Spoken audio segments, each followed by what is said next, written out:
আসসালামু আলাইকুম রহমতুল্লাহ। ছোটবেলায় বাবা আমাকে হাত ধরে মসজিদে নিয়ে আসতেন। আজ রমজানে এই বরকতময় দিনে আমি আমার ছোট ভাইয়ের হাত ধরে সেই পথে এগিয়ে আসছি। রমজান হলো রহমতের মাস, বরকতের মাস, ক্ষমার মাস।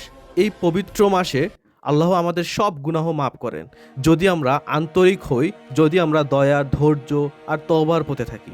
রসুল সাল্লাল্লাহু আলাইহি সাল্লাম বলেছেন, যে ব্যক্তি রমজানে ক্ষমা পেল না সে আর কোনো মাসেই ক্ষমা পাবে না।